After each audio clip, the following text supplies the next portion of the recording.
আমার পূর্বে যিনি কথা বলছিলেন আমার অত্যন্ত বন্ধু মানুষ ভাইজা আমাকে বলছিলেন, হুজুর ভাইজান আমার বিরাট ইচ্ছা আজকে রাত্রে আমার মাদ্রাসায় আপনারা নিয়ে যাবো। বলছে আমি রুম টুম সব রেডি করছি, কিন্তু যাবার মতো অবস্থায় আমি নেই, কারণ সামনে রমজান, আমারও প্রতিষ্ঠান রয়েছে, আমিও খুব ব্যস্ত, প্রচন্ড ব্যস্ততার মধ্যে আমি। তো আমার বন্ধুবর তিনি আপনাদের সামনে চমৎকার কথা বলছিলেন, যোগ্য মানুষ যোগ্য বক্তব্য দিয়েছেন, ঠিক না? তো ভাইজান কথা বলেছেন, আল্লাহ তাআলা ওনার ইলমের মধ্যে আরো বারাকা দান করেন, বলেন আমিন। ওনার কণ্ঠের মধ্যে আরো বারাকা আল্লাহ দান করেন, বলেন আমিন। এখন আমি আল্লাহর নগণ্য অযোগ্য গোলাম, কথা বলার জন্য আপনাদের সামনে বসেছি। আল্লাহ সুবহানাহু ওয়া তাআলা বসিয়েছেন, তিনি যদি চান কোরআন সুন্নাহকে সামনে রেখে কিছু কথা বলবো। ওমা তৌফিকি ইল্লা বিল্লাহ। রব্বি শরহ লি সদরি ওয়া ইয়াসসির লি আমরি ওয়াহলুল উকদাতাম মিন লিসানি ইয়াফকাহু কওলি রব্বি জিদনি ইলমা রব্বি ইয়াসসির ওয়া লা তুআসসির ওয়া তাম্মিম বিল খাইর সুবহানাকা লা ইলমা লানা ইল্লা মা আল্লামতানা ইন্নাকা আনতাল আলিমুল হাকিম। আমরা আলোচনা শুরু করার আগে আল্লাহ সুবহানাহু ওয়া তাআলার প্রতি একটু কালিমাতুশ শুকর আদায় করি। উচ্চ আওয়াজে প্রাণ খুলে সকলে মিলে আওয়াজ করে একবার বলেন আলহামদুলিল্লাহ। একটু হৃদয় থেকে বলেন উচ্চ আওয়াজে আলহামদুলিল্লাহ। রাসূলের প্রতি জানাই দরুদ পড়ি সাল্লাল্লাহু আলাইহি ওয়াসাল্লাম, সাল্লাল্লাহু আলাইহি ওয়াসাল্লাম। আর 3টা দিন আমাদের হাতে আছে রমজান আসতে, ঠিক না ভাইজান? রমজান মাস আমাদের সামনে। আল্লাহ তাআলা আমাদের যেন এই বরকতময় মাস সুন্দরভাবে কাটানোর মতো তৌফিক দেন, বলেন আমিন। কারণ মাসের মধ্যে শ্রেষ্ঠ মাস রমাদান মাস।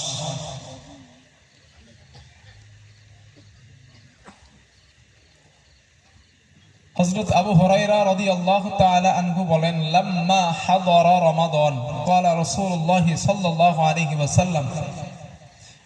আবু হুরায়রা রাদিয়াল্লাহু আনহু বলেন, যখন রমজান মাস আমাদের মাঝে উপস্থিত হতো, নবীজি বলতেন, জাআকুম রমাদান শাহরুম মুবারক, তোমাদের মাঝে রমজান বরকতময় রমজান উপস্থিত হয়েছে।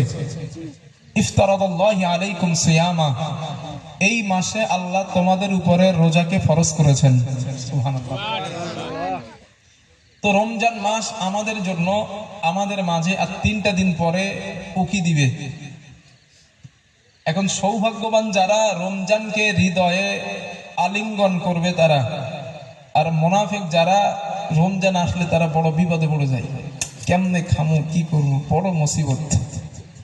হ্যাঁ, এটাও হাদিসে আছে। ক্বালা রাসূলুল্লাহ সাল্লাল্লাহু আলাইহি ওয়াসাল্লাম, নবীজি বলেন, মা আতা আলাল মুমিনিনা শাহরুন খায়রুল লাহুম মিন রমাদান।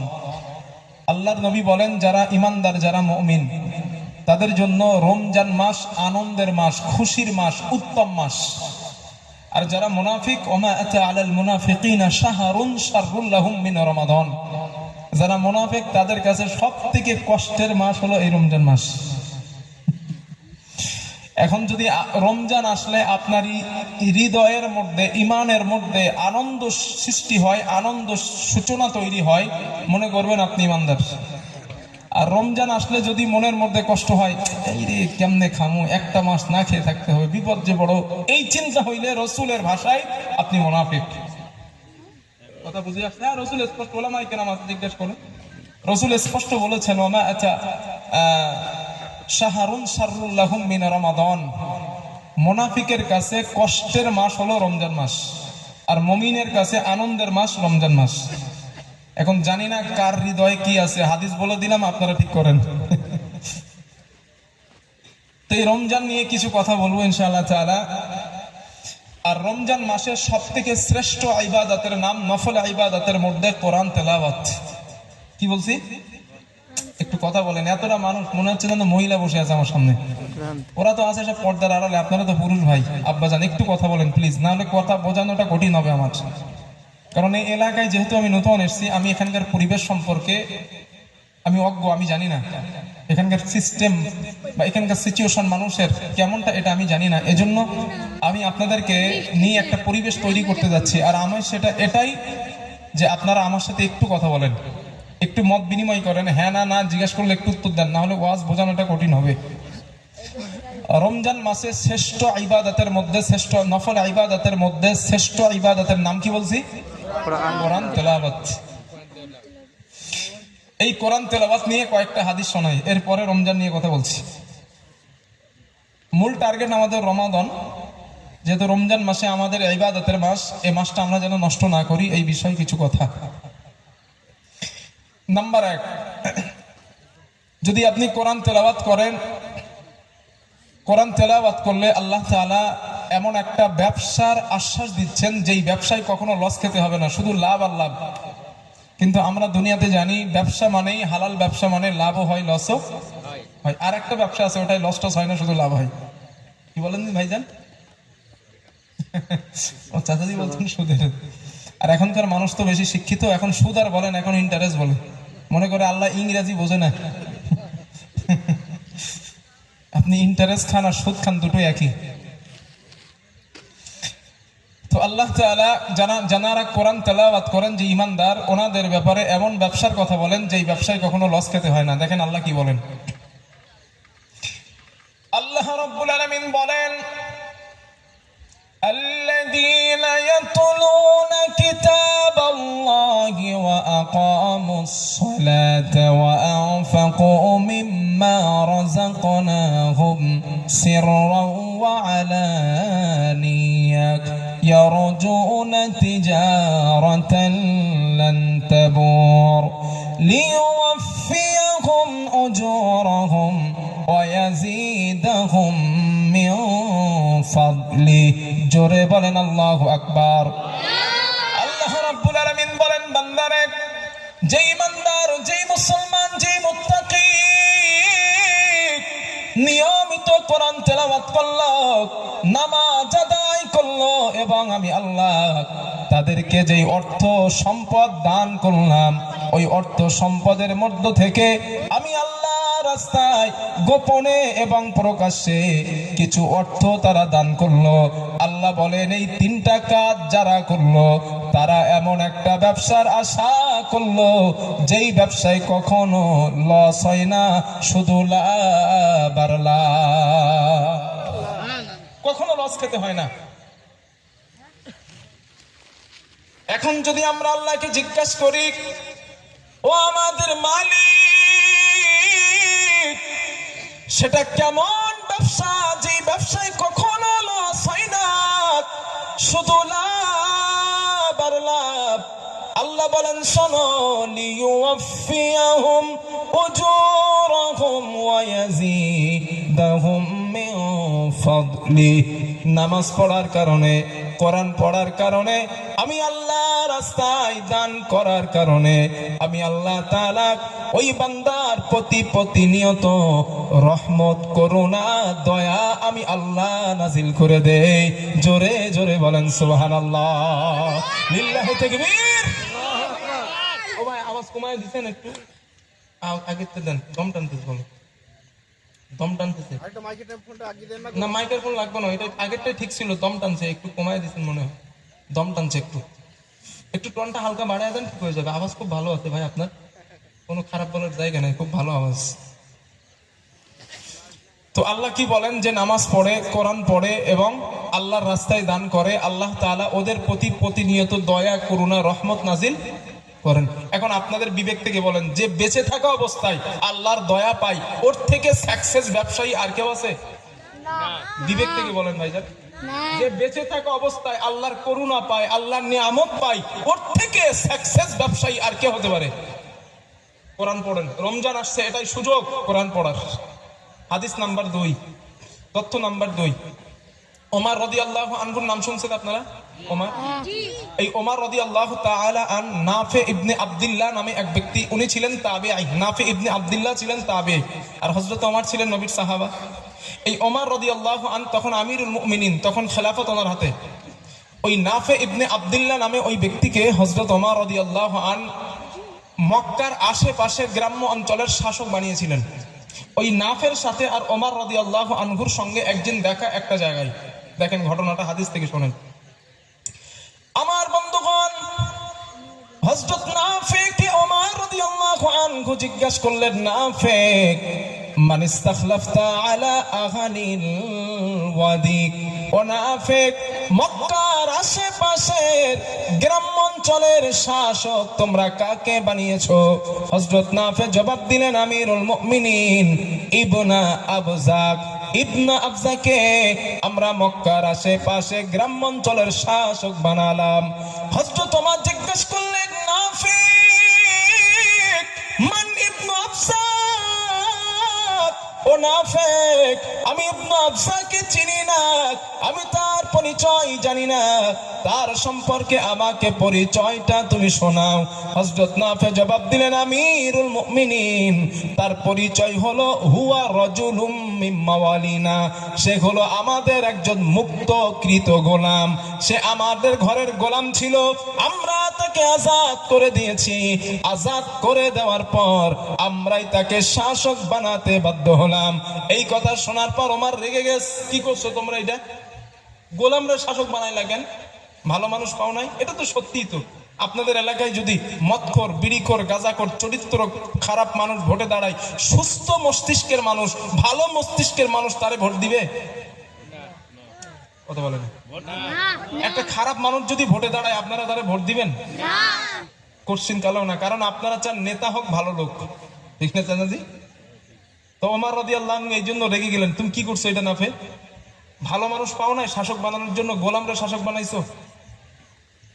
হযরত নাফে বলেন, আমিরুল মুমিনিন, ওই গোলামটা সাধারণ কোন গোলাম না, ওই গোলামটার মধ্যে এমন তিনটা ভালো কোয়ালিটি রয়েছে, এমন তিনটা ভালো ভালো গুণ রয়েছে, যেই গুণগুলা থাকার কারণে আমরা তাকে শাসক বানাতে বাধ্য হয়ে গেলাম। হযরত ওমর বলেন, নাফে ওই গুণ তিনটা আমার শোনাও। হযরত নাফে বলেন, আমিরুল মুমিনিন, এক নাম্বার কোয়ালিটি, এক নাম্বার গুণ, ইন্নাহু লাকারিউল কিতাবিল্লাহ, ওই গোলামটা আল্লাহর কোরআনের বিশেষ অভিজ্ঞ ব্যক্তি। দুই নাম্বার, আলিমুম বিল ফারাইজ, ওই গোলামটা ফারাইজ বিদ্যায় বড় দক্ষ। তিন নাম্বার, কাসিম, লোকটা বিচার জানে খুব ভালো। এক নাম্বার কোরআনের বিদ্যায় দক্ষ, দুই নাম্বার ফারাইজ বিদ্যায় দক্ষ, তিন নাম্বার বিচার জানে খুব ভালো। এই তিনটা গুণ থাকার কারণে আমরা তাকে শাসক বানাতে বাধ্য হলাম। হযরত নাফে বলেন, হুজুর এবার কি বলবেন বলেন আমারে। তখন তো ধমক দিতেছিলেন। হযরত ওমর বলেন, নাফে তোমার বক্তব্য শোনার পর রাসূলুল্লাহ সাল্লাল্লাহু আলাইহি ওয়াসাল্লামের একটা কথা মনে পড়ে যায়।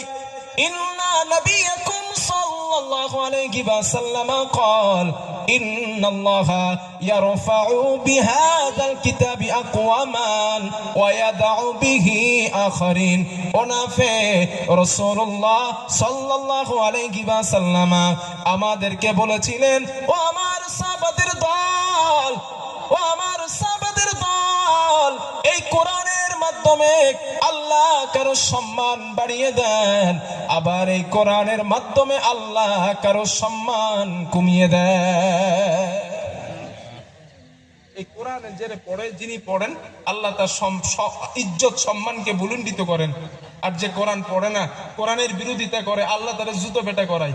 যেমন বুশকে আল্লাহ করাইছিল, করাই নাই? কোরআনের বিরুদ্ধে কথা বলার কারণে একজন মুসলিম মিডিয়া জুতো ছুড়ে মেরেছিল তাকে। মারার কারণে মুসলিম মিডিয়াটা অ্যারেস্ট হয়। আপনারা সোশ্যাল মিডিয়ায় বা গুগলে দেখলে এখনো আজ দেখতে পাবেন ভিডিও ফুটেজ। মারার কারণে ও জেলে যায়, রিমান্ডে যায়।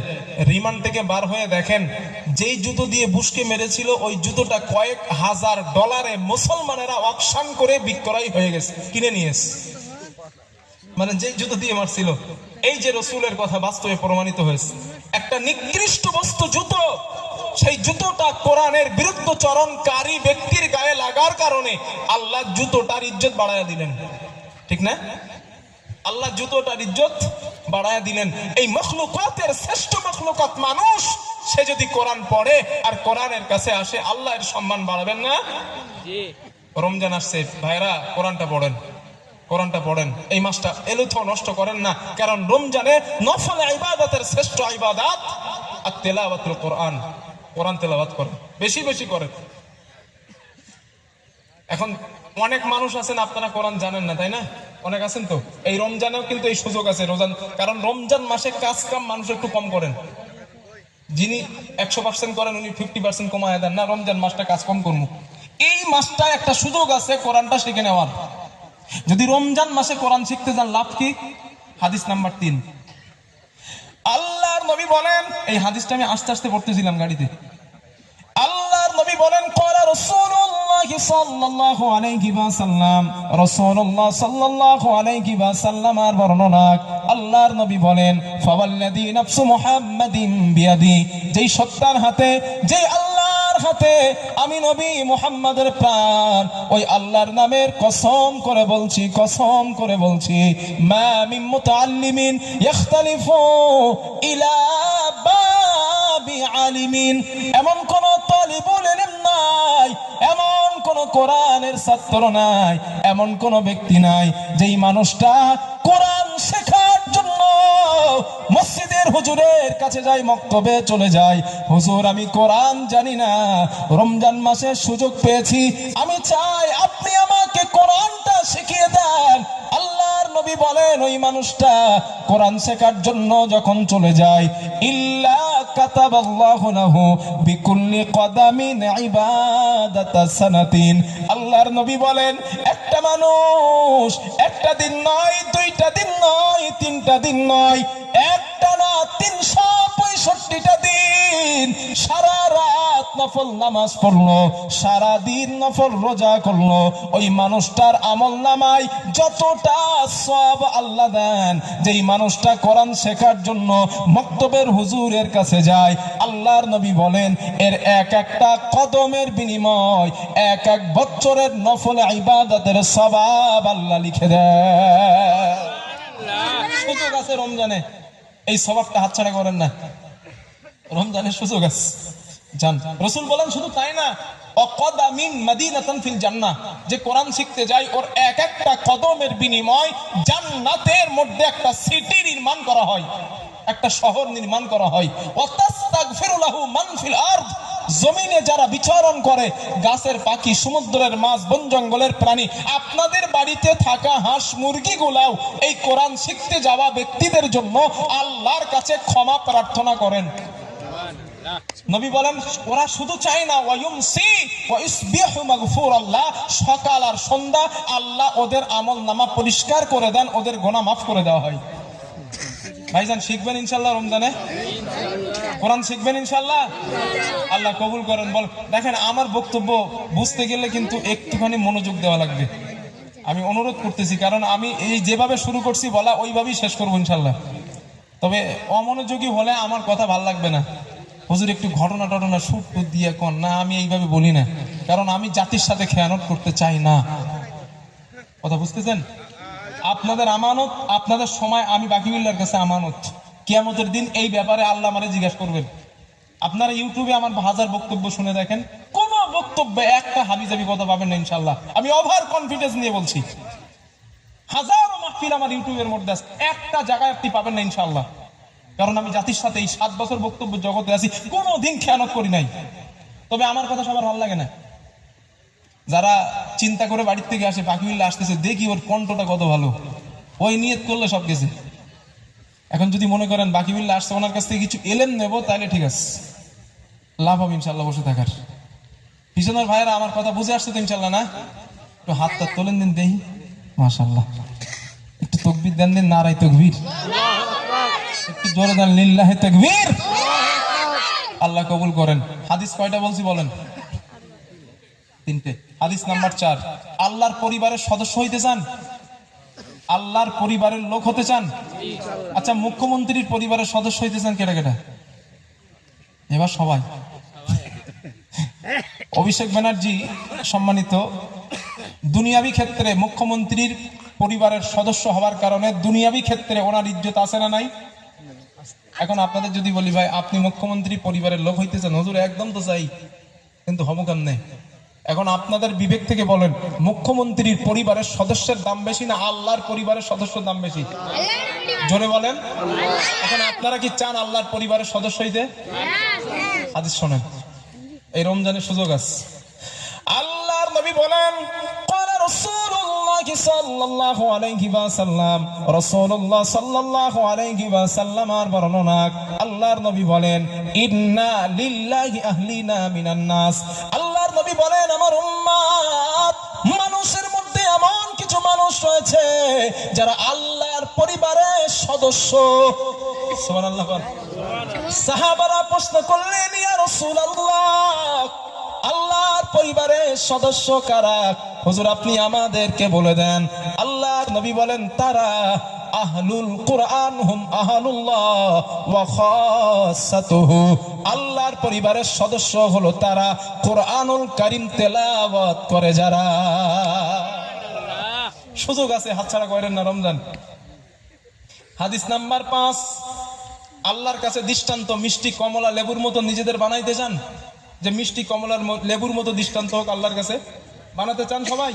হাদিস নাম্বার 5, আল্লাহর নবী বলেন, ক্বালা রাসূলুল্লাহ সাল্লাল্লাহু আলাইহি ওয়াসাল্লাম, রাসূলুল্লাহ সাল্লাল্লাহু আলাইহি ওয়াসাল্লাম আর বর্ণনা, আল্লাহর নবী বলেন, নবীজি বলেন, মাসালি ওয়া মাসালুকুম কামা মাসালিল মুমিনিল্লাযী ইয়াকরাউল কুরআন। আল্লাহর নবী বলেন, আমার উম্মত তোমাদের মধ্যে যারা নিয়মিত কোরআন তেলাওয়াত করলো, কোরআন পড়লো, আল্লাহর কাছে তার দৃষ্টান্ত হয়ে যায় কামা সালিল উতুরুজ্জা, মিষ্টি কমলা লেবুর মতোই।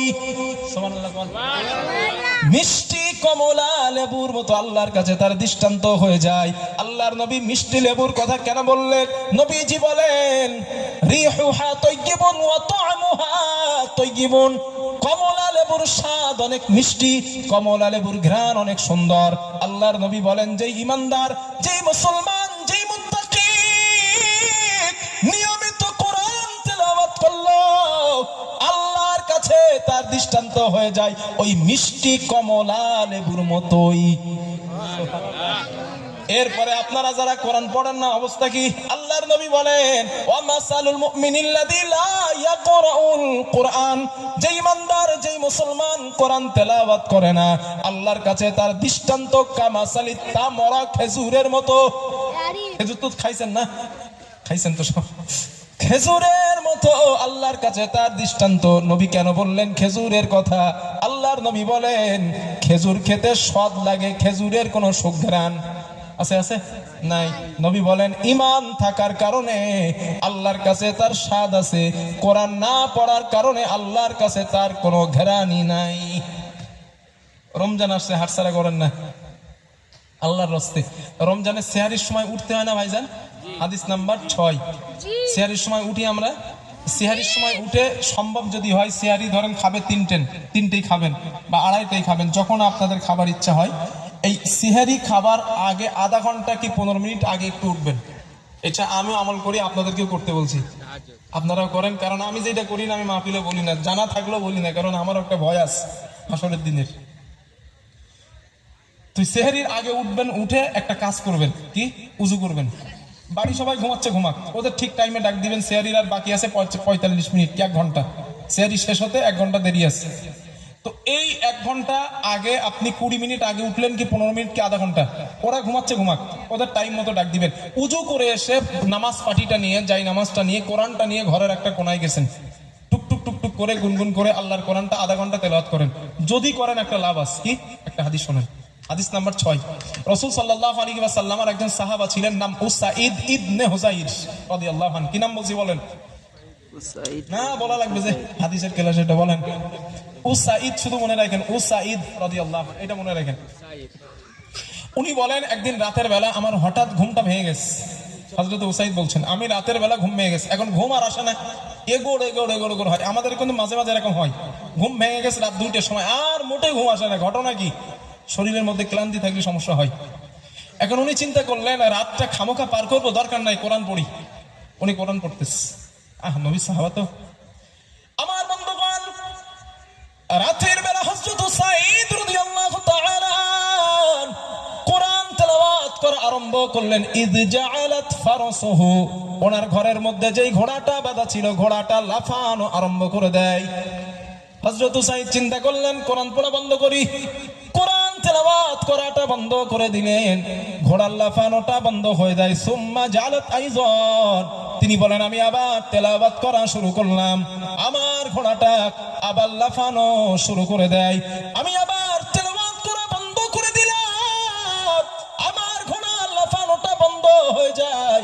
আমি আবার তেলাওয়াত করা শুরু করলাম, আমার ঘোড়াটা আবার লাফানো শুরু করে দেয়।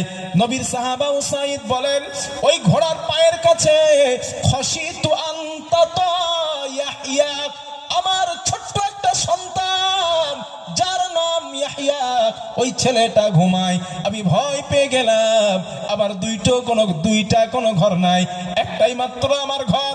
ওই ঘরের মধ্যে আমি আমার সন্তান ঘুমাই, ঘোড়াটাও বাঁধা থাকে। হযরত উসাইদ বলেন ওই ঘোড়ার পায়ের কাছে আবার ছেলেটা ঘুমাচ্ছিল, আমি ভয় পেয়ে গেলাম ঘোড়ার লাফালাফির কারণে আমার সন্তান ইয়াহইয়ার কোনো ক্ষতি হয়ে যায় কিনা, এই চিন্তা করে কোরআন তেলাওয়াত করাটা বন্ধ করে দিলাম।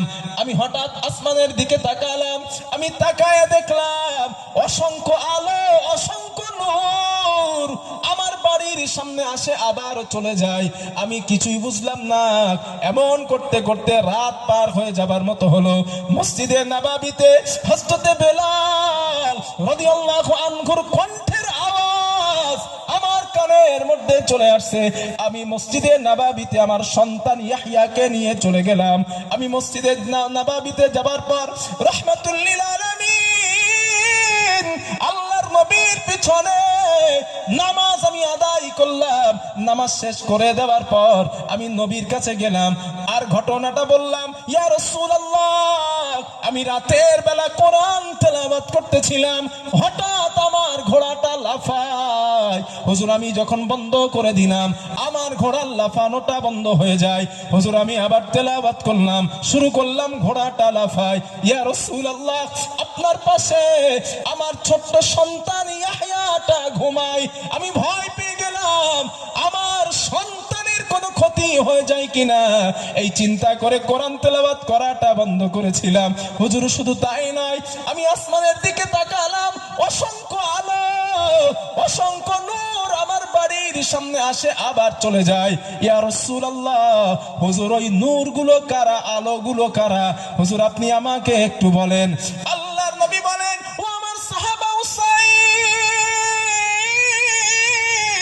যেই নূরগুলো তুমি দেখেছো ওই নূরগুলো অন্য কেউ না, তিলকাল মালাইকা, আল্লাহর ফেরেশতারা তোমার কোরআন তেলাওয়াত শুনছিল। উসাইদ রে কত ভুল করছো তুমি জানো? হুজুর কেন ভুল করলাম? আল্লাহর নবী বলেন লাউ ক্রাতা আসবাহতা হাত্তা ইয়ারাকা الناس মা তাসতাজিরু মিনহুম। ও সাহাবা উসাইদ সারা রাত যদি মানে ফজরের আগ পর্যন্ত যদি তুমি কোরআন তেলাওয়াত করতে, আমার সাহাবারা মসজিদে নববীতে নামাজের জন্য যখন আসতো আমার সাহাবারা আল্লাহর ফেরেশতাদেরকে স্বচক্ষে দেখতে পেত। কিসমত ভালো হইলে ওই রাত্রে সেহরির সময় ফেরেশতাদের দেখতে পাবেন। একটু পড়েন আল্লাহর রাস্তা, এটা আমি আমল করি, আপনাদেরকে করতে বলছি, এটা করেন আপনারা। সেহরির আধা ঘন্টা 20 মিনিট আগে একটু উঠবেন, উঠে কোরআন তেলাওয়াত করে সেহরি খেয়ে ফজরের নামাজ পড়ে শুয়ে যান। কথা বুঝে আসছে ইনশাআল্লাহ না? আল্লাহ কবুল করেন, আল্লাহ কবুল করেন, আল্লাহ কবুল করেন, বলেন আমিন। প্রিয় ভাইরা হাদিস নাম্বার 7 হয় না? 7 হাদিস নাম্বার 7, কোরআন যদি তেলাওয়াত করেন, আর রমজান মাসে যারা কোরআন জানেন একটু সূরা মুখস্থ করার চেষ্টা করেন, এটা অনুরোধ করছি। কারণ রাসূল সাল্লাল্লাহু আলাইহি ওয়াসাল্লাম বলেন কিয়ামতের দিন আল্লাহ তাআলা বলবেন ইকরা, বান্দা তুমি পড়ো, ওয়ার তাকি, এবং উপরে ওঠো, ওয়ারাত্তিল কামা কুনতা তুরাত্তিলু ফিদ দুনিয়া, দুনিয়ায় যেমন আস্তে আস্তে পড়তে এমন ধীরে ধীরে আস্তে আস্তে তার তিলের সঙ্গে পড়ো। নবীজি বলেন ফা ইন্না মুনজিলাকা ইনদা মাতাইনা, রাসূল বলেন যেখানে তুমি তোমার তেলাওয়াত থামাবে ওটাই হবে তোমার শেষ মঞ্জিল, ওটাই তোমার থাকার জায়গা। সুবহানাল্লাহ। যত আয়াত মুখস্থ তত উঁচু যাবেন, তত মর্যাদা বাড়বে। এখন ইন্না আতাইনা কুলুস সূরা 2টা আছে, 2টা বসে চুপচাপ বসে থাকতে হবে। আর যারা কোরআনের হাফেজ ওরা কিন্তু উঠতে আসে। কোরআনের আয়াত কটা? 6666টা এই এই এই- এই- এই- এই বক্তব্যটা অনেক দুর্বল। হুজুর বলেন কি আপনি? এতদিন ছোটবেলা থেকে শুনে আসছি আমি 6200, এই 6666টা না, আম্মাজান আয়েশা থেকে বর্ণিত কোরআনের আয়াত সংখ্যা 6236টা। আমি আপনাদের বলে দিচ্ছি, বাড়ি গিয়ে গুনে নিয়েন। আমি বাকি বেলা বানানোর কথা বলি না, যতটুকু পড়ি অতটুকুই বলি। আরব থেকে হাজিদের যেই কোরআনটা দেওয়া হয়, ওই কোরআনের আয়াত সংখ্যা দেখবেন লেখা আছে লাস্টে 6236, আর এটা আম্মাজান আয়েশা থেকে বর্ণিত 6236, তবে 6666 এ বর্ণনাটা বসতে বললে যাবে, মানুষের বসার সুযোগ দিলে চলে যায় না। ভাই আপনারা দাঁড়ায় থাকেন, বসতে কমন আপনারা দাঁড়ায় থাকেন। মানে আমার হুজুর বলছে যে আমার ভাইদের একটু বসতে বলেন, কষ্ট পাচ্ছে, তাই আমি বললাম বসতে বললেই চলে যাবে। তবে বলে তো ফেলছি ভাই একটু বসবেন। ও যুবক ভাই, আমিও তো যুবক, আপনারা আমার প্রতি একটা মহব্বত আলাদা, একটু বসবেন আমি অনুরোধ করছি। প্লিজ যুবক একটু বসবেন। মাহফিলের মধ্যে দাঁড়িয়ে থাকলে যেন কেমন একটা লাগতেছে। একটু বসেন, হাদিসের কথাগুলো শোনেন, কাজে লাগবে ইনশাল্লাহ। আমরা যখন মাদ্রাসায় পড়তাম, হুজুর এইভাবে হাদিসগুলো বলতেন, আরো ব্যাখ্যা দিতেন ক্লাসে, যেহেতু ব্যাখ্যা আর আপনাদের তো বেশি ব্যাখ্যা দেওয়ার অবকাশ আমি পাবো না আর সম্ভব না। হাদিসের ক্লাস যেইভাবে হয় ওইভাবে আমি পড়াচ্ছি আপনাদের। এখন যদি এলোথো করে কথাগুলো শোনেন, লস হবে আপনাদের জন্য। প্রিয় ভাইরা, কথা কি বলছিলাম? জি, 7 নাম্বার হাদিস। কোরআন বেশি বেশি মুখস্থ করবেন, যদি মুখস্থ করেন সম্মান ইজ্জত বেশি পাবেন। হাদিস নাম্বার 7, আল্লাহর নবী বলেন, قال رسول الله صلى الله عليه وسلم, রাসূলুল্লাহ সাল্লাল্লাহু আলাইহি ওয়াসাল্লামের বর্ণনা, আল্লাহর নবী বলেন, যেই মানুষটা দুনিয়ার জমিনে কোরআন তেলাওয়াত করত, কিয়ামতের দিন ওই মানুষটার কাছে কোরআন চলে যাবে। যাওয়ার পর কোরআন ওই বান্দাকে বলবে, তুমি কি আমাকে চেনো? ওই বান্দা বলবে, না না না না, আমি আপনাকে চিনি না। আল্লাহর নবী বলেন, কোরআন বলবে, আনা সাহিবুকাল কোরআন, আমি তোমার দুনিয়ার সাথী আল কোরআন। কোরআন বলবে, আমি তোমার দুনিয়ার সাথী, তুমি আমারে নিয়ে পড়তে, আমার সঙ্গে থাকতে সময় অতিবাহিত করেছো, আমি তোমার দুনিয়ার সাথী আল কোরআন। আল্লাহর নবী বলেন, শোনো, আল্লাযী আসবাহতুকা ফিল হাওয়াজির, কোরআন বলবে, আমি তোমাকে রমজান মাসে খেতে দিই নাই, ক্ষুধার্ত রাখছিলাম, মানে রমজান মাসে আমার হুকুমে তুমি রোজা রেখেছিলে। ও আসহারতু লাইলাতাক, রাতের বেলা আমি কোরআন তোমারে ঘুমাতে দেই নাই, এই জন্য রাতের বেলা উঠে একটু কোরআন তেলাওয়াত করবেন। ইফতার শেষ হলো 7:30 অথবা 8টার দিকে তারাবির নামাজে আপনি দাঁড়িয়ে গেলেন, খতম তারাবিতে কোরআন শুনলেন, রাত 10টা বেজে গেল, 10টা পর্যন্ত কোরআন তেলাওয়াত করলেন। আবার রাতের বেলা সেহরির সময়ের একটু আগে উঠে কোরআন তেলাওয়াত করলেন। আল্লাহর নবী বলেন, কোরআন ওই বান্দাগুলারে বলবে, আমি তোমাকে রাতের বেলা ঘুমাতে দেই নাই। আমার নবী বলেন, ফায়ুতাল মুলকু বিয়ামিনিহি, হাফেজে কোরআন ওই বান্দাকে আমার আল্লাহ তার ডান হাতে জান্নাতের বাদশাহী দিয়া দিবে। ওয়াল খুলদা বিয়াসারিহি, ওই হাফেজে কোরআন বান্দার বাম হাতে আল্লাহ চিরস্থায়ী জান্নাতে বসবাসের সার্টিফিকেট দিয়া দিবে। ডান হাতে বাদশাহী, বাম হাতে সার্টিফিকেট। শুধু তাই না, আমার নবী বলেন, ওয়ায়ুদাউ আলা রাসিহি তাজুল ওয়াকার, হাফেজে কোরআনের মাথায় আমার আল্লাহ নূরের মুকুট পরাবেন। কি কথা, এইটা পড়ি আর নিজে নিজে আনন্দ হয়, আল্লাহ যদি তুমি আমারে হাফেজ হিসেবে কবুল করো কিয়ামতের দিন। চেষ্টা করছি। আমি যখন হাফেজ হই তখন আমার বয়স 14.5-15 বছর। চাপালি নূরপুর দারুল হুদা মাদ্রাসা থেকে আমি হেফজ কমপ্লিট করছি। 6-7 ফাল্গুন আমার মাদ্রাসায়, ওই মাদ্রাসায় ইসলের সব হয়, মানে যেই মাদ্রাসায় হাফেজ হয়েছি সেই মাদ্রাসায় এখন আমি বক্তা হিসেবে যাই, আলহামদুলিল্লাহ। তো গত বছর, এবছরে ছিলাম, তো প্রচন্ড অসুস্থ থাকার কারণে সময় দিতে পারি না। আমি মাঝে বিশাল অসুস্থ ছিলাম, আল্লাহ তার দয়ায় সুস্থ করে দিই। প্রচন্ড অসুস্থ ছিলাম আমি, মানে উঠে দাঁড়াবো এরকম শক্তি আমার শরীরে ছিল না, এরকম অসুস্থ হয়ে গেছিলাম। তা মাহফিল নেওয়া ছিল, তাও মানুষ আমারে গালি দেয়, যে আপনি দাওয়াত নিছেন আসবেন না মানে। তো লাস্টে আমার আব্বু তিনি বলছেন এক কাজ করেন আপনারা, আমি জায়গার নাম বলবো না যাতে তারা খারাপ হন। তো আব্বু বললেন এক কাজ করেন আপনারা আমার বাড়ি একটু আসেন।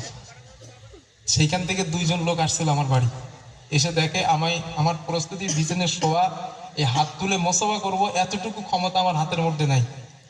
ওরা দেখে আমার হাত ধরে কান্না করতেছে, হুজুর আমরা না বুঝে আপনারে বলছিলাম, আমাদের মাফ করে দেন। আমি বললাম ভাই মাফ তো আগেই করে দিস, মাফ না করলে আসতে বলতাম না। কোনো আলেম দাওয়াত না ইচ্ছাকৃত কেউ ক্যান্সেল করে না বিপদে না পড়লে।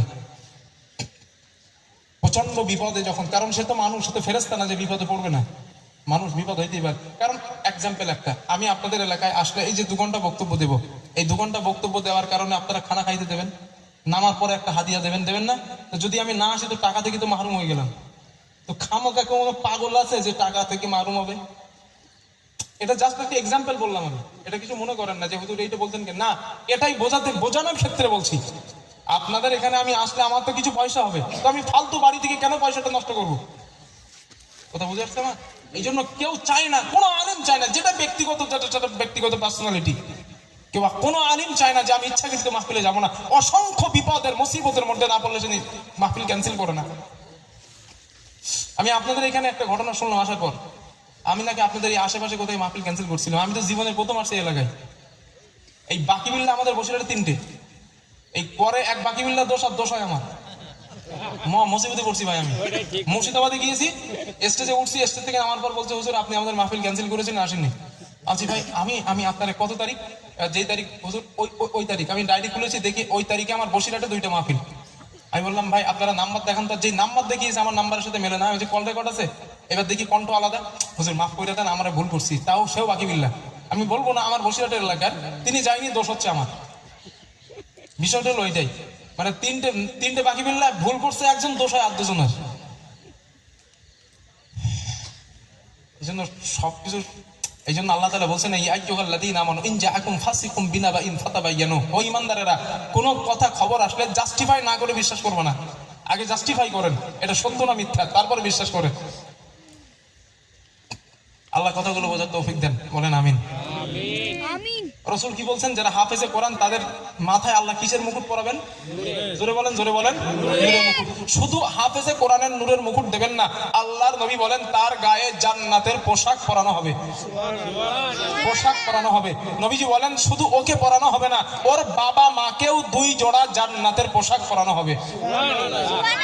যে কোরআন শিক্ষা করলো তার বাবা মাকেও দেওয়া হবে। রাসূল বলেন বাবা মা, ওই হাফেজে কোরআনের বাবা মার গায়ে যখন জান্নাতের পোশাক পরানো হবে, বাবা মা বলবে বিমা কুসিনা হাদিহি, এই সম্মান এই মর্যাদা আমাদের কেন দেওয়া হয়েছে? কেন? আল্লাহর পক্ষ থেকে জবাব দেওয়া হবে লিআখদি ওয়ালাদিকুমুল কোরআন, তোমাদের সন্তান দুনিয়ায় কোরআন পড়ার কারণে এই সম্মান আল্লাহ তোমাদের দিয়ে দিয়েছেন। সুবহানাল্লাহ। হাফেজে কোরআন আলেমদের মর্যাদা আছে না নাই? জোরে বলেন। ওই আলেমদের বিরোধিতা আমরা করি, হাই হাই কপাল পড়া মুসলমান। আলেম একটা ভুল করছে দেখবেন ওর সমালোচনা পুরো চায়ের দোকান ভর্তি হয়ে যায়, হয় না চাচাজি? একটা সাধারণ মানুষ 10টা ভুল করে, ওটা নিয়ে সমালোচনা হয় না। মানে আলেমরা একটা ভুল করলে ব্যাস কেল্লা ফতে করে দিস, আপনার কপাল আপনি পড়াইছেন। হাদিস বলছি, আল্লাহর নবী বলেন ক্বালা রাসূলুল্লাহ সাল্লাল্লাহু আলাইহি ওয়াসাল্লাম, রাসূলুল্লাহ সাল্লাল্লাহু আলাইহি ওয়াসাল্লামের বর্ণনা, আল্লাহর নবী বলেন কোন আলিমান, ও আমার উম্মত সম্ভব যদি হয় তুমি আলেম হয়ে যাও, বয়স তোমার নাই, আলেম হবার মতো বয়স নেই, আও মুতাআল্লিমান, বান্দা আলেমের ছাত্র হয়ে যাও। আলেমের ছাত্র হতে পারো নাই, হুজুর আমি আলেমের ছাত্র হতে পারি নাই, আল্লাহর নবী বলেন 3 নাম্বার তোমার জন্য অপশন, আও মুহিব্বান, আলেমরে ভালোবাসো। সুবহানাল্লাহ বলতে মন চায় না? আলেমকে ভালোবাসবা, রাহমাতুল লিল আলামিন।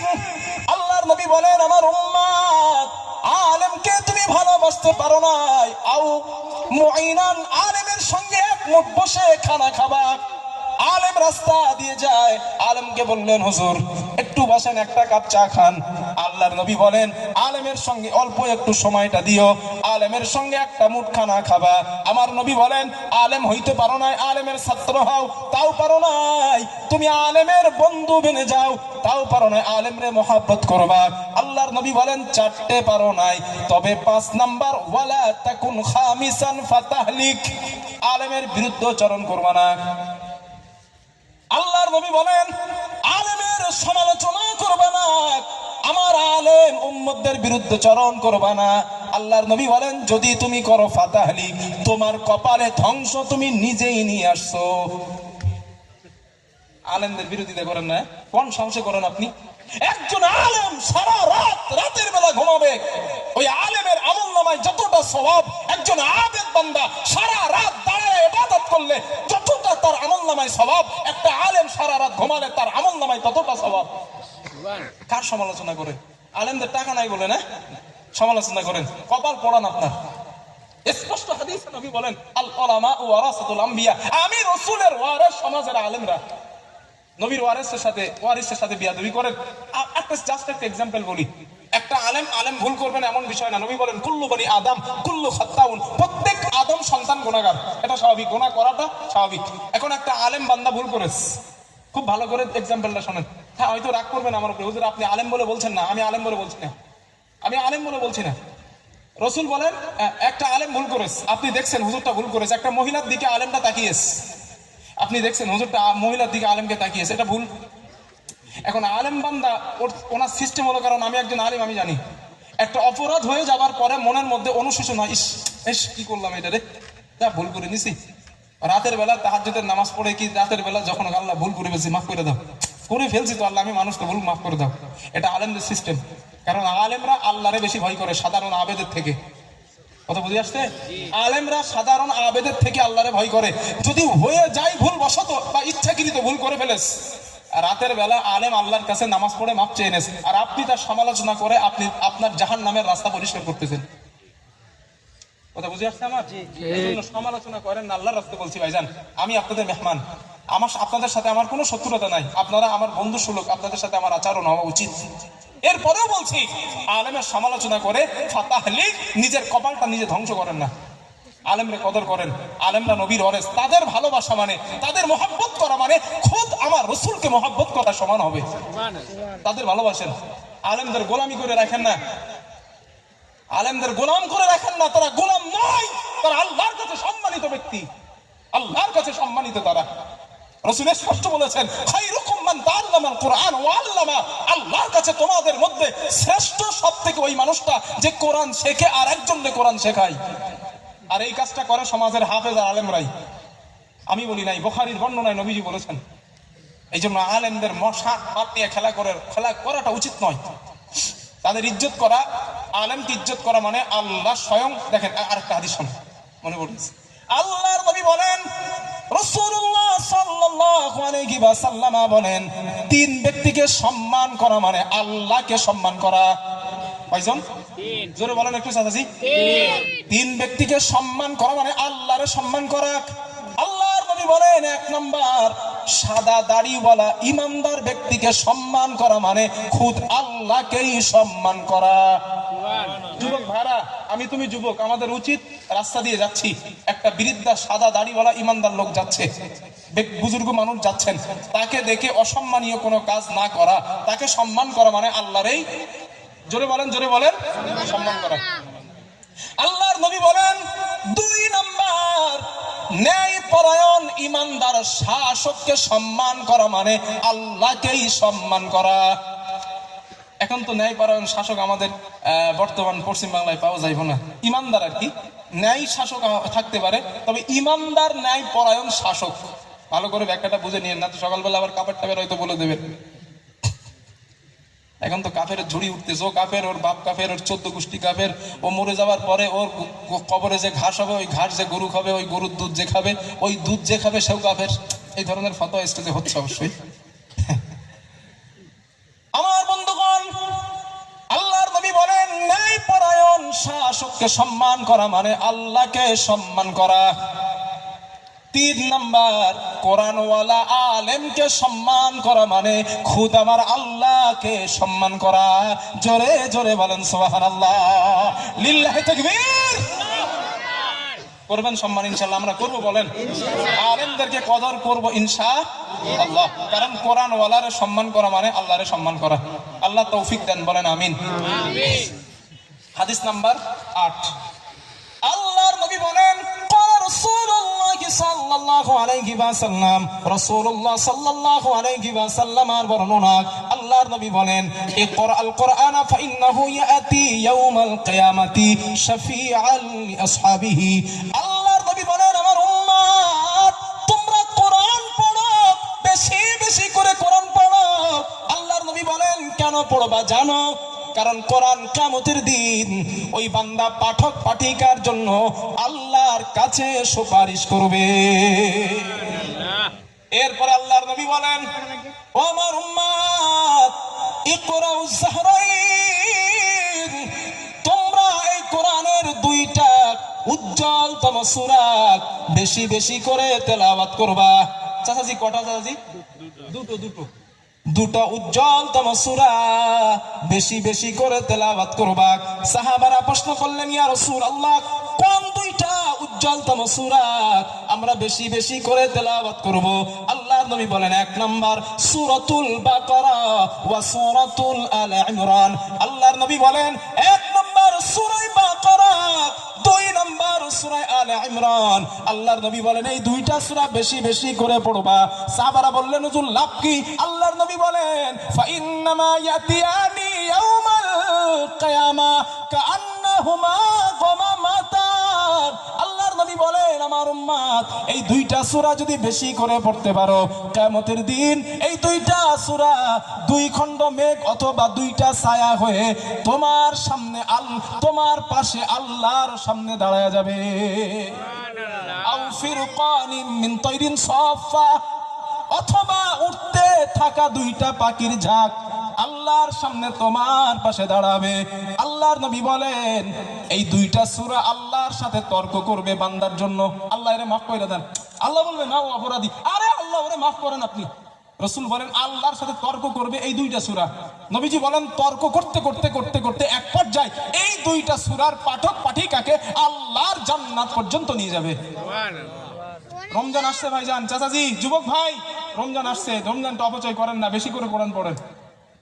আর সূরা বাকারা একটা আমল শেখায় দেয় আপনাদের। অনেকের বাড়িতে জিনের সমস্যা আছে না, জিনের প্রবলেম আছে, তাবিজ করতে যান, ঝাড়ফুঁক করতে যান, কিচ্ছু করার দরকার নাই, বিনা পয়সায় একটা চিকিৎসা দিচ্ছে আপনাদের, জিনের চিকিৎসা রাসূল শিখাইছেন আর আমি আপনাদের বলে দিচ্ছি। আল্লাহর নবী বলেন قال رسول الله صلى الله عليه وسلم, রাসূলুল্লাহ সাল্লাল্লাহু আলাইহি ওয়াসাল্লাম আর বর্ণনা, আল্লাহর নবী বলেন লা তাজআলু বুয়ুতাকুম মাকাবির। আল্লাহর নবী বলেন আমার উম্মত তোমরা তোমাদের ঘরটাকে কবর বানাবা না। কি বানাবা না ভাইজান? কবর। কবর।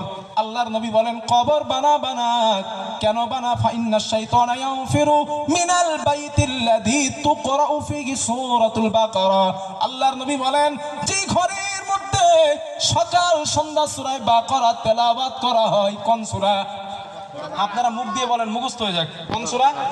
সূরা বাকারা, সূরা ফাতিহার পরের সূরা। সূরা বাকারা তেলাওয়াত করা হয়। আল্লাহর নবী বলেন ওই ঘর থেকে আমার আল্লাহ দুষ্ট জিন শয়তানকে চিরতরের জন্য বিতাড়িত করে দেয়। টাকা খরচ করা লাগবে না হুজুর, আপনাদেরই তো পকেট খালি করলেন, আমাদের পকেট খালি করি নাই। এই আমল করেন, আমলে জিন্দাগি হোক, ঠিক না? আমলের জিন্দাগি তৈরি হোক, আমল করেন।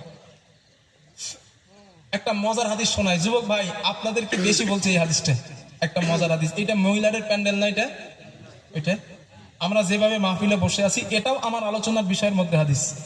এই যেভাবে বসে আছি রাসূল সাল্লাল্লাহু আলাইহি ওয়াসাল্লাম আর সাহাবায়ে কেরাম বসা, এই স্টেজ না চাচাজি, এমনি বসা, সাহাবারা সামনে আশেপাশে বসা, নবীও বসা, নবীজি সাল্লাল্লাহু আলাইহি ওয়াসাল্লাম বায়ান করতেছেন।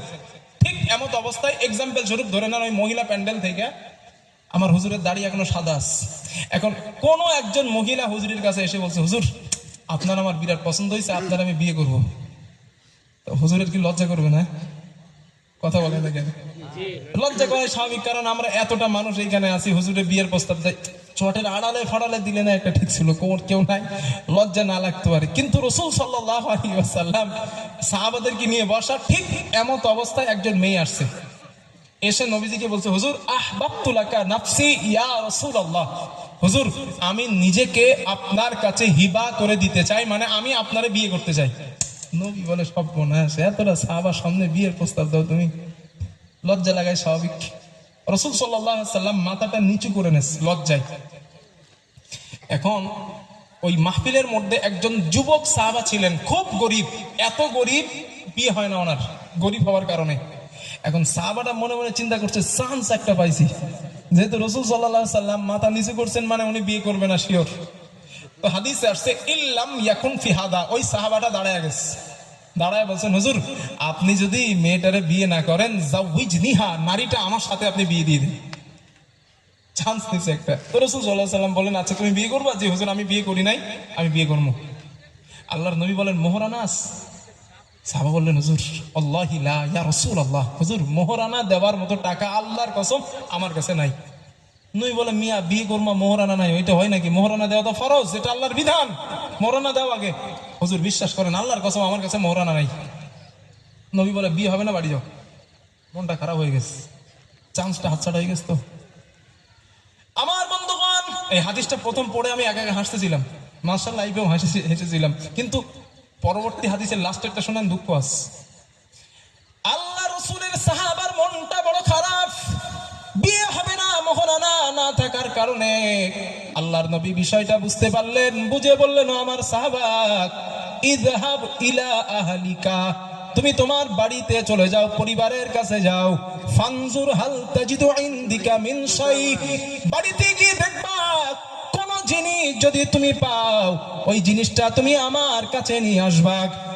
আল্লাহর নবী বলেন শুধু তাই না, ওয়ালাউ খাতিমাম বিল হাদিদ, তোমার বাড়িতে যদি একটা লোহার আংটিও তুমি পাও, ওই লোহার আংটিটা আমি নবী আমার কাছে নিয়ে আসবা। আল্লাহর নবীর ওই সাহাবা চিন্তা করলেন সুযোগ হাতছাড়া করা যাবে না, বাড়ি গেছে খুঁজতেছে। কত গরিব সাহাবা বাড়িটা তন্ন তন্ন করে খোঁজার পর একটা লোহার আংটি পরিমাণও সম্পদ পায় নাই। মনটা মলিন করে সাহাবার কাছে রাসূলের কাছে চলে আসছে, ইয়া রাসূলুল্লাহ আমার বাড়িতে একটা আংটি পরিমাণও সম্পদ নাই। আল্লাহ রাসূল বলেন বিয়ে হবে না, তুমি চলে যাও। ওই সাহাবা মনটা মলিন করে চলে যায়। আল্লাহর নবী ডাক দিলেন শোনো। সাহাবাটা আসলেন, আল্লাহর নবী জিজ্ঞাসা করলেন তুমি কি কোরআনের কোন সূরা মুখস্থ পারো? কোন সূরা কি তোমার মুখস্থ আছে? ওই সাহাবা বললেন সূরাতুল মাইস, সূরাতুন কাযা ওয়া কাযা, হুজুর ওই সূরাগুলো মুখস্থ। আল্লাহর নবী বলেন ও আমার সাহাবা টেনশন করো না, আমি নবী ওই সূরাগুলো মোহরানা ধার্য করে দিয়ে এই নারীটার সঙ্গে তোমার বিয়ের ব্যবস্থা করে দিলাম। কত দাম কোরআনের সূরা। তবে আপনারা জানেন এই ফতোয়া আবার বাড়ি গিয়ে কাজে লাগায় দেন আল্লাহর রাস্তে, যে হুজুর আমার ছেলে ইন্না তাইনার কুলুসুর মুখস্থ আছে, ছেলে বিয়ে দেওয়ার সময় মানে মেয়ের বাবার সঙ্গে চুক্তি হবে, ছেলের বাবার সাথে মেয়ের বাবার সাথে চুক্তি হবে, দেখেন বেঈমশাই আমার ছেলের ইন্না তাইনা কুলুসুর মুখস্থ, আপনার মেয়ের মুখস্থ করায় দেবে মোহরানা সত্য, কারণ বুখারীর হাদিস দলিল। আবার যেন আপনারা এই হাদিস কাজে লাগায় দেন না, কারণ বর্তমান সিচুয়েশনে এই হাদিস সহি পর্যায়ের হলেও আমল করা বৈধ নয়, এটা হাদিসের ব্যাখ্যা না। হাদিসে থাকলেই বগল বাজাইবেন ঘটনাটা কিন্তু এমন না। বুখারীতে আছে নিয়ে লাফাইতেছে না, এই বুখারীতে পাওয়া গেছি। আরে মিয়া এই হাদিসটা কখন আমলের যোগ্য এটা তুমি তো বোঝো নাই, তুমি হাদিসের শাব্দিকটা বুঝে লাফাইতেছ। 14 বছর মাদ্রাসায় পড়ে এখনো বুখারীর ব বুঝলাম না, বেটা মাধ্যমিক পাশ করে সব বুঝে গেছে। এই হাদিসটা তখন আমল করা বৈধ যখন আপনার কাছে একটা লোহার আংটি পরিমাণ সম্পদ থাকবে না, তখন এই হাদিস আমল করা বৈধ। এখন গোটা পৃথিবীতে একটা মানুষ পর্যন্ত যার বাড়িতে একটা লোহার আংটি পরিমাণ সম্পদ নাই, একটা ভিক্ষুক যে ওর বাড়িতে 10,000 টাকা সম্পদ আছে, তো এই হাদিস আপনি আমল করবেন কেন? রাসূল আগে ওরে মোহরানার কথা বললেন, মোহরানা নাই। হুজুর সুযোগ দিলেন যাও বাড়িতে কিছু পাও কিনা, তাও পাই নাই। রাসূল লাস্টে বললেন আংটি পরিমাণও যদি সম্পদ পাও ওইটা আনবা, তাও পাই নাই। তখন নবীজি সূরা দিয়ে মোহরানা ধার্য করলেন। কথা বুঝে আসছে আমার? হাদিসে পাইলেই লাফাইবেন। যুবক ভাইরা তোমরা বেশি করো এটা। বাংলার মোবাইলের নামীয় গজবের মধ্যে বাংলার বুখারী ডাউনলোড কইরা আলেমদের সাথে তোমরা তর্ক করো। আলেমের কাছে যাও, হুজুর আপনার নামাজ ভুল, আপনার এইটা ভুল, বুখারীর এত নাম্বার হাদিসে পাইছি। আরে তুমি হাদিসের ব্যাখ্যা বোঝো? তুমি হাদিস নিয়ে সাধারণ ছেলে হয়ে আলেমের সাথে লাগো, তোমার কপাল পড়াই দিছো তুমি। বুখারী তুমি বোঝো না, একটা নেড়া আরবি দিলে, একটা আরবি দিলে তুমি শুদ্ধ করে পড়তে পারো না, তুমি হাদিসের ব্যাখ্যা বুঝে গেছো। আর বেশি করে যুবক সমাজ এইগুলা একটু শিক্ষিত হয়েছে, বিএমএ কমপ্লিট করছে, আর এখন তো মোবাইলে অ্যাপসের যুগ, বুখারী, মুসলিম, তিরমিজি, নাসাই, ইবনে মাজাহ সব ডাউনলোড করেছে, করে পড়ে, একটা দুইটা পড়ে আর ফিতনা ছড়ায়। তুমি হাদিসের বুখারীর বোঝো নাই। এত সহজে যদি বুখারী বোঝা যাইতো, মুসলিম, তিরমিজি, ইবনে মাজাহ বোঝা যেত, 15 বছর 20 বছর মাদ্রাসার ওস্তাদের ডাল খাওয়া লাগতো না। এত সহজে হাদিস বোঝা যায় না। রাগ করতেছেন আমি জানি, রাগ হওয়া স্বাভাবিক, তবে রাগ করলে কিছু করার না, এটা বাস্তব। এই হাদিস আমল করতে চাইলে আলেমদের সাথে আল্লাহর রাস্তায় পরামর্শ করেন। কথা বুঝে আসছে আমার? এই হাদিসটা বলেছি শোনার ক্ষেত্রে, তবে আমল করতে যদি চান আলেমদের সাথে পরামর্শ করেন। হুজুর আমল করতে চাচ্ছি, কোন পর্যায়ে হাদিসটা আমল করতে পারবো? বুঝে আসছে যুবক ভাই আমার কথা? ইনশাআল্লাহ। যুবক রাগ করতেছেন আমার উপরে ভাই, মানে এই কথাগুলো বলতে বলতে আমি বিশ্বাস করেন ইচ্ছাকৃত রাগ করি না, এমনি রাগ এসে যায়। আর রাসূল সাল্লাল্লাহু আলাইহি ওয়াসাল্লাম যখন বক্তব্য দিতেন, ভাইটাল কথা বললে নবীও রেগে যেতেন। এটা রাগ এমনি আসে, আর এই আশাটা রাসূলের একটা সুন্নাত। সুবহানাল্লাহ বলেন। এটাও রাসূলের একটা সুন্নাত। হাদিস বলার সময় নবী রেগে যেতেন, মাঝে মাঝে ভাইটাল কথা বলার সময় রাসূল রেগে যেতেন। তো আমরা ওলামায়ে কেরাম কথা বলতে বলতে যে রাগ আসে, এ রাগ এমনি আসে, ইচ্ছা করে আমরা আনি না, এমনি আসে। আর আশাটাই মানে রাসূল সাল্লাল্লাহু আলাইহি ওয়াসাল্লামের সুন্নাত আমল হয়ে গেছে, আমল হয়ে গেছে। আল্লাহ কথাগুলো বোঝার তৌফিক দেন, বলেন আমিন। কোরআনের ব্যাপারে একাধিক হাদিস আছে, আমি শেষ করে দিতে পারবো ইনশাআল্লাহ। তবে যে উদ্দেশ্য হাদিসগুলো বলছি, এই যে রমজান মাস আসছে, এই এতটা হাদিস শোনালাম ফজিলাতের, যাতে রমজান মাসটা আমরা নষ্ট না করি, বলেন ইনশাআল্লাহ। সবাই বলেন ইনশাআল্লাহ। পড়বেন, কোরআন পড়বেন, কেটে কেটে একটু হাত তোলেন তো দেখি, হাত তুলে দেখি। কোরআন পড়বেন যারা, আমি বাকিউল্লাহ পড়বো তাই আমি হাত তুলছি, আপনারা একটু তোলেন যারা পড়বেন আর কি, আর যারা পড়বেন না হাত তোলার দরকার নাই। আল্লাহ কবুল করেন। আমার বন্ধুগণ, রাসূলুল্লাহ সাল্লাল্লাহু আলাইহি ওয়াসাল্লাম আল্লাহর নবী বলেন, রমজান মাসে নফল ইবাদতের মধ্যে শ্রেষ্ঠ ইবাদত হলো কোরআন তেলাওয়াত করা। এই কোরআন তেলাওয়াত যদি করতে পারেন বেশি বেশি করে, আল্লাহর নবী বলেন আল্লাহ তোমার আমলনামায় একটা দুইটা না 70টা সওয়াব দিবেন। ক্বালা রাসূলুল্লাহ সাল্লাল্লাহু আলাইহি ওয়াসাল্লাম, রাসূলুল্লাহ সাল্লাল্লাহু আলাইহি ওয়াসাল্লাম আর বর্ণনা, আল্লাহর নবী বলেন, ও আমার উম্মত, তুমি যদি কোরআনের একটা হরফ তেলাওয়াত করো, একটা অক্ষর তেলাওয়াত করো, ফালাহু আশরু বিআমসালিহা, আমার আল্লাহ তোমার আমলনামায় 10টা নেকি লিখে দেন। আল্লাহর নবী বলেন, লা কুলু আলিফ লাম মিম হারফুন, আল্লাহর নবী বলেন, আমার উম্মত, আমি নবী বলি না আলিফ লাম মিম তিনটা মিলে একটা অক্ষর, আমি নবী বলি আলিফুন হারফুন। আলিফ হলো একটা আলাদা অক্ষর, মিম আর একটা আলাদা অক্ষর, লাম আর একটা আলাদা অক্ষর। তুমি যদি কোনো ইমানদার যদি কোরআনের একটা হরফ তেলাওয়াত করে, আল্লাহর নবী বলেন তার আমলনামায় আমার আল্লাহ 10টা নেকি লিখে দেন। এই হাদিসের ব্যাখ্যায় মুহাদ্দিসরা লেখেন, আল্লাহর কোন বান্দা যদি রমজান মাসে কোরআনের একটা অক্ষর তেলাওয়াত করে, আমার আল্লাহ তার আমলনামায় 70 গুণ সওয়াব দিয়ে দেয়। অন্য মাসে একটা অক্ষরে 10টা নেকি, রমজান মাসে একটা অক্ষরে 70 নেকি। পড়বেন ইনশাআল্লাহ। হাদিস নাম্বার 2, আল্লাহর নবী বলেন, ক্বালা রাসূলুল্লাহ সাল্লাল্লাহু আলাইহি ওয়াসাল্লাম, আল্লাহর নবী বলেন, আস-সালাওয়াতুল খামস ওয়াল জুমআতু ইলাল জুমআতি ওয়া রমাদানু ইলা রমাদান মুকাফফিরাতুম মা বাইনাহুন্না ইজাজতানাবাল কাবাইর। আল্লাহর নবী বলেন, আমার 5 ওয়াক্ত নামাজ এক জুমা থেকে আর এক জুমা, এক রমাদান থেকে আর এক রমাদান, আমার উম্মত যদি কবিরা গুনাহ থেকে নিজেকে বাঁচাতে পারে, আর বাকি যেই গুনাহগুলো আছে সব গুনাহগুলা ওই বান্দার জন্য আমার আল্লাহ কাফফারা করে দেয়।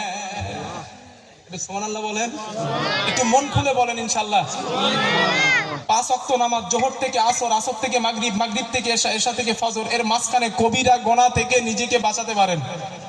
এক জুমা আদায় করলেন, পরের জুমার মাঝখানে যতটা সময় গেছে, এই সময়ের মধ্যে কবিরা গোনা থেকে যদি নিজেরে বাঁচাইতে পারেন, এক রমজানের এই যে আসছে, এই রমজানের রোজা রাখলেন, পরের রমজান আসা পর্যন্ত মাঝখানে কবিরা গোনা থেকে যদি নিজেকে বাঁচাতে পারেন, আল্লাহর নবী বলেন বাকি যে গোনাগুলো হয় সব গোনাগুলো আল্লাহর পক্ষ থেকে কাফারা করে দেওয়া হয়।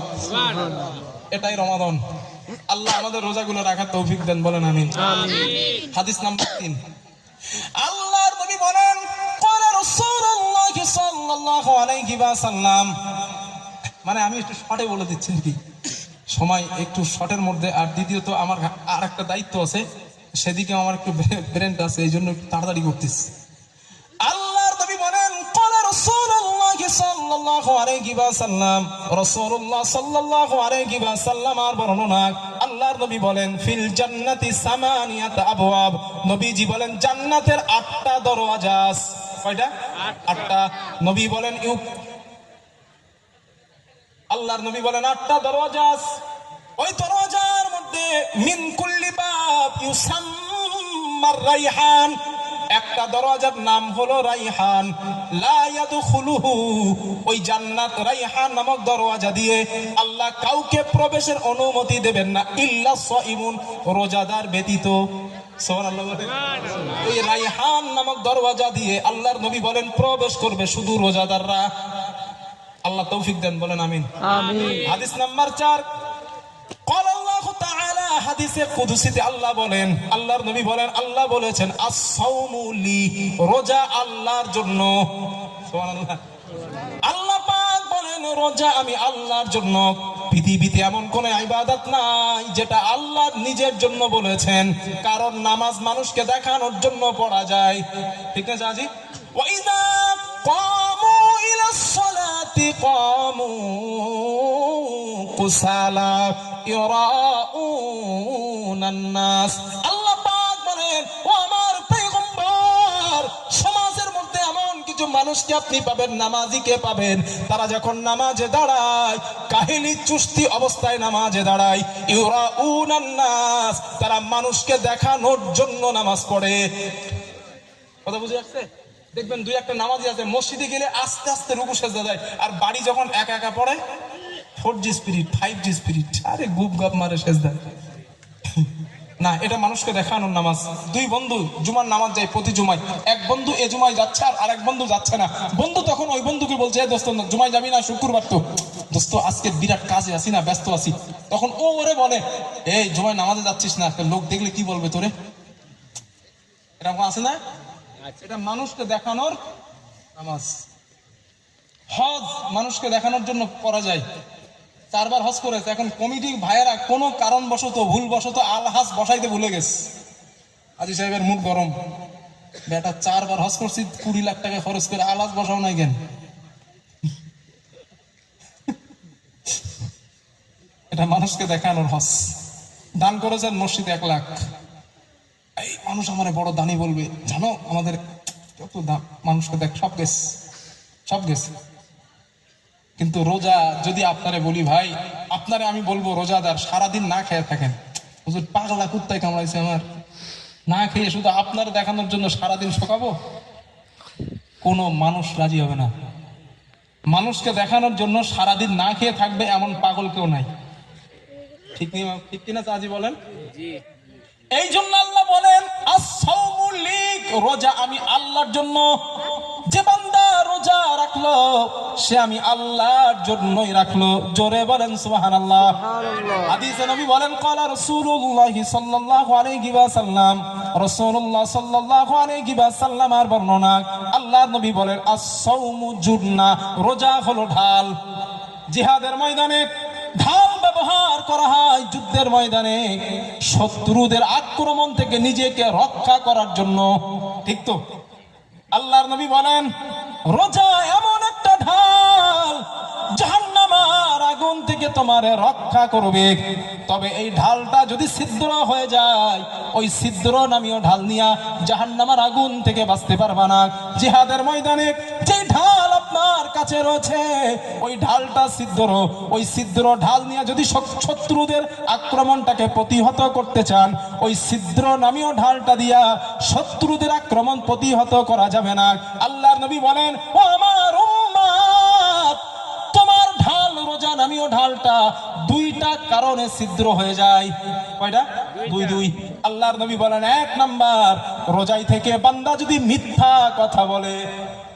2 নাম্বার, বান্দা যদি রোজা অবস্থায় অন্যের গীবত সমালোচনা করে।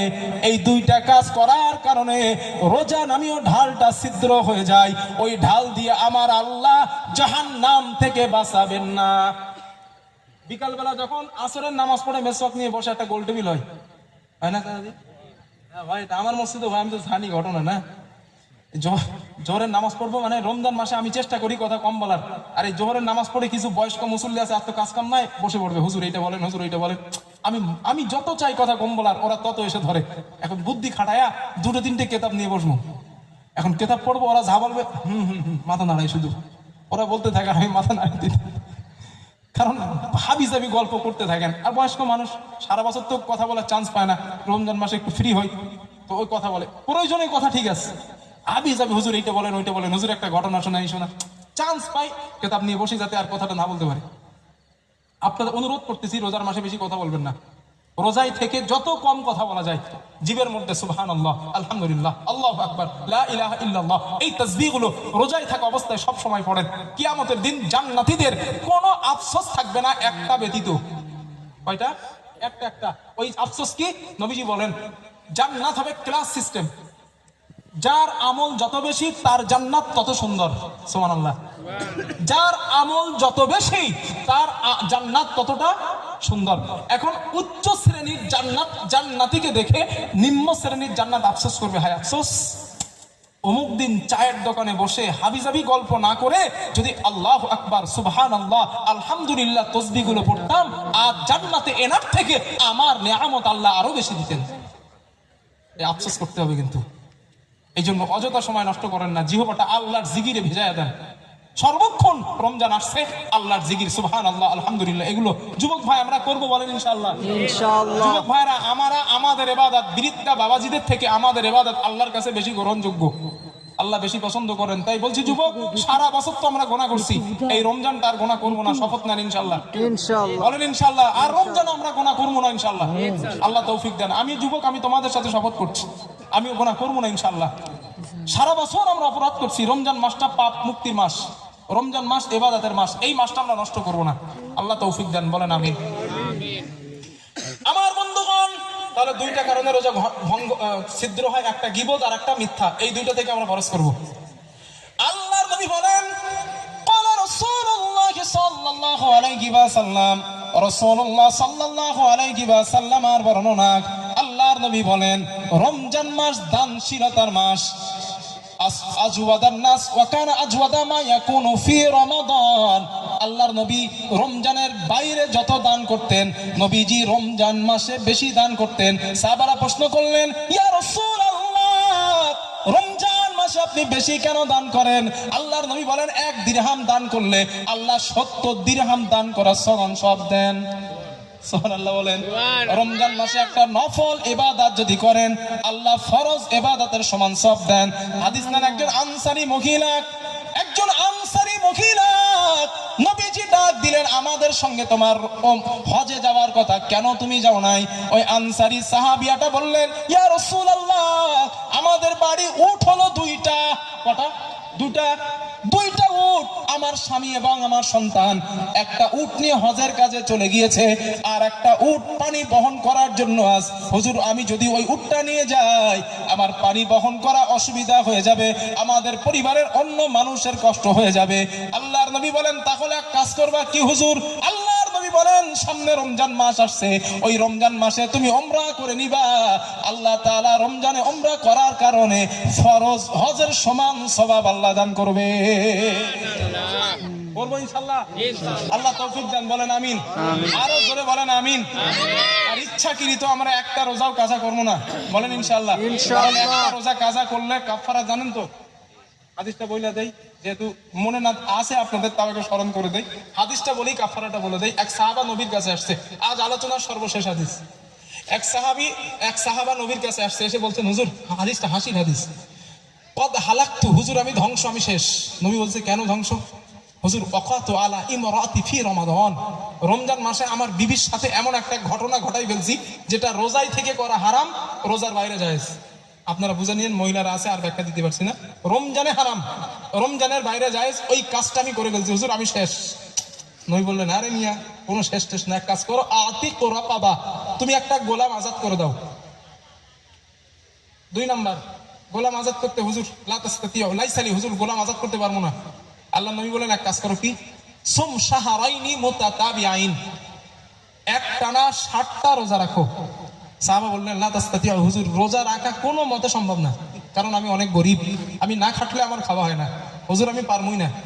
আল্লাহ নবী বলেন 3 নাম্বার এক কাজ করো, কি হুজুর? আতইম সিত্তিনা মিসকিনা, 60টা মিসকিন রে খাওয়াও। সাহাবা বললেন হুজুর কি বলছেন আপনি এটা? আমি একটা গোলাম আজাদ করার টাকা নাই, 60টা রোজা রাখবো, খাওয়া হবে না রোজায় থাকলে, আর আপনি বলেন 60টা মিসকিন খামু? হুজুর এটা সম্ভব না। নবী তা করছো কেন বেটা, এটা পারবা না একটাও যেহেতু। সাহাবার মনটা মলিন, হুজুর কি করবো এখন, তাহলে আমি ধ্বংস, আমি তো শেষ। ঠিক এমন অবস্থায় হাত্তা উতিয়া বিত্তামারাল মিতাল, এখানে মিতাল শব্দের অর্থ ঝুড়ি। কি বলছি একটু বলেন না ভাই? ঝুড়ি ঝুড়ি ঝুড়ি। এক ঝুড়ি খেজুর নবীর কাছে আসছে। রাসূল সাল্লাল্লাহু আলাইহি সাল্লাম ঝুড়িটা নিয়ে বললেন আইনা সাইল, ওই লোকটা কই যে আমারে প্রশ্ন করছিল, হুজুর আমি রোজা রাখতে পারবো না, মিসকিন খাওয়াতে পারবো না, আমি গোলাম আজাদ করতে পারবো না, লোকটা কই? হাত তুলছে, হুজুর হুজুর আমি এই তো। নবী বললেন এদিকে এসো, শোনো। আসছে আল্লাহ নবী খেজুরের ঝুড়িটা নিলেন, আমার দিকে সবাই দেখেন। নবীজি খেজুরের ঝুড়িটা নিয়ে ওই ব্যক্তির হাতে দিলেন আর বললেন এই নাও, এই খেজুরগুলো নিয়ে তাসাদদাক বিহা, তোমার বাড়ির পাশে যারা গরিব আছে তাদেরকে সদকা করে দিবা। এখন সাহাবা কি বলে দেখেন, ওই সাহাবা বলছেন হুজুর আলা নাফারা মিন্নি, আমার থেকে গরিব কাউরে খেজুরগুলো দিমু? নবী বলে আরে মিয়া হ্যাঁ, তোমার থেকে গরিব যারা আছে তাদেরকে দিবা। ওই সাহাবা বলেন আল্লাহি, হুজুর আল্লাহর শপথ, আমার বাড়ির আশেপাশে আমার থেকে গরিব কোনো পরিবারই নাই, এখন ফতোয়া দান খেজুরগুলো কারে দিমু? হাদিসের মধ্যে আসছে নবীজি এই কথাটা শোনার পর ফাদাহিকা রাসূলুল্লাহ হাত্তা বাদাদনা ওয়াজিজহু, আল্লাহর নবী একটা হাসি দিলেন, আমার নবীর সামনের দাঁতগুলা দেখা যায়। নবী খেজুরটা দিলেন আর বললেন এই নাও খান, তুমি দান, তোমরা বাড়ি গিয়ে নিজেরা খাও, জন্মের খাবার খাও, তোমার কাফারা আদায় হয়ে যাবে, যাও। তাহলে ইচ্ছাকৃত রোজা ভাঙলে একটা কাফারা কি? একটা গোলাম আজাদ করা। 2 নাম্বার পারবেন না 60টা রোজা রাখা একটা না। 3 নাম্বার এটাও পারবেন না 60টা মিসকিন খাওয়ানো। সম্ভব? সম্ভব?